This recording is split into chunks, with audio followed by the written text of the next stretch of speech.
غزہ میں 2 سال سے جاری اسرائیلی جارحیت کے خاتمے کے حوالے سے ایک اہم پیش رفت سامنے آئی ہے۔ اسرائیل اور حماس دونوں نے امریکی صدر ٹرمپ کے 20 نکاتی امن منصوبے کے پہلے مرحلے پر باضابطہ طور پر دستخط کر دی ہیں، جس کا اعلان کل خود صدر ٹرمپ نے کیا۔ اس اعلان کے بعد غزہ بھر میں عوام سڑکوں پر نکل آئے اور خوشی اور امید کے ساتھ جشن منایا۔ اس سے پہلے امریکی صدر ٹرمپ نے غزہ میں جنگ بندی کا اعلان کرتے ہوئے سوشل میڈیا پر لکھا کہ میں فخر کے ساتھ اعلان کرتا ہوں کہ اسرائیل اور حماس دونوں نے ہمارے امن منصوبے کے پہلے مرحلے پر دستخط کر دیے ہیں۔ اس کا مطلب ہے کہ تمام یرغمالیوں کو بہت جلد رہا کر دیا جائے گا اور اسرائیل اپنے فوجیوں کو ایک طے شدہ حد تک واپس بلائے گا، جو مضبوط، پائیدار اور دائمی امن کی جانب پہلا قدم ہوگا۔ صدر ٹرمپ نے مزید لکھا کہ تمام فریقوں کے ساتھ منصفانہ سلوک کیا جائے گا۔ یہ عرب اور مسلم دنیا، اسرائیل، تمام پڑوسی ممالک اور امریکہ کے لیے ایک عظیم دن ہے اور ہم قطر، مصر اور ترکی کے ثالثوں کا شکریہ ادا کرتے ہیں، جنہوں نے ہمارے ساتھ مل کر اس تاریخی اور بے مثال واقعے کو ممکن بنایا۔ غزہ میں گزشتہ 2 سالوں سے اسرائیل کی بے رحمانہ اور مسلسل بمباری کا سامنا کرنے والے فلسطینیوں کے لیے جنگ بندی کی یہ خبر ایک بڑی خبر ثابت ہوئی۔ کل رات کو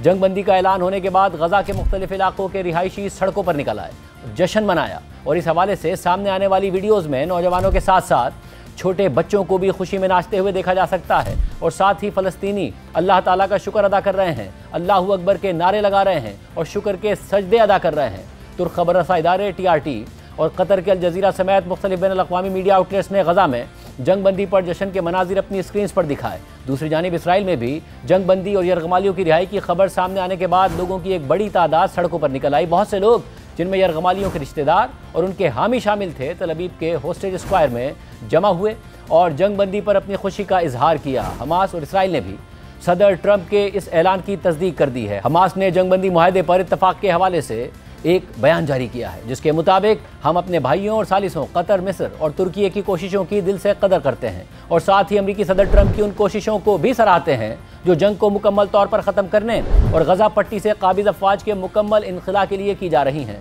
ہم صدر ٹرمپ معاہدے کی ضمانت دینے والے ممالک اور تمام عرب، اسلامی اور بین الاقوامی فریقوں سے مطالبہ کرتے ہیں کہ وہ قابض حکومت کو معاہدے کے تحت اپنی تمام ذمہ داریوں پر عمل درآمد کا پابند بنائیں اور اسے طے شدہ معاملات سے بچنے یا عمل درآمد میں تاخیر کرنے سے روکیں۔ حماس نے اپنے بیان میں مزید کہا ہے کہ ہم غزہ پٹی، یروشلم اور مغربی کنارے میں اپنے عظیم عوام اور اپنے وطن اور بیرون ملک موجود اپنے تمام لوگوں کو سلام پیش کرتے ہیں جو فاشسٹ قابض کے منصوبوں کا مقابلہ کرتے ہوئے بے مثال بہادری اور شجاعت کا مظاہرہ کر چکے ہیں۔ ان قربانیوں اور ثابت قدمی نے قابض اسرائیل کے زیر نگرانی تسلط اور بے دخلی کے منصوبوں کو ناکام بنا دیا ہے۔ ہم اس بات کی تصدیق کرتے ہیں کہ ہمارے عوام کی قربانیاں رائیگاں نہیں جائیں گی اور ہم اپنے عہد کے پابند رہیں گے۔ آزادی، خود مختاری اور خود ارادیت حاصل ہونے تک ہم اپنے عوام کے قومی حقوق کو کبھی ترک نہیں کریں گے۔ اس کے علاوہ عرب ممالک اور اہم مسلم ممالک سمیت دنیا بھر سے اس معاہدے پر اتفاق کا خیر مقدم کیا جا رہا ہے۔ فلسطینی اتھارٹی کے صدر محمود عباس، قطری وزیر اعظم شیخ محمد بن عبد الرحمن الثانی، ترک صدر اردوان سمیت وزیر اعظم شہباز شریف نے اس فیصلے کا خیر مقدم کیا ہے۔ اس کے علاوہ سعودی عرب، متحدہ عرب امارات، ملائیشیا، روس، آسٹریلیا، برطانیہ، بھارت اور اسپین نے بھی غزہ میں جنگ بندی کا خیر مقدم کیا ہے۔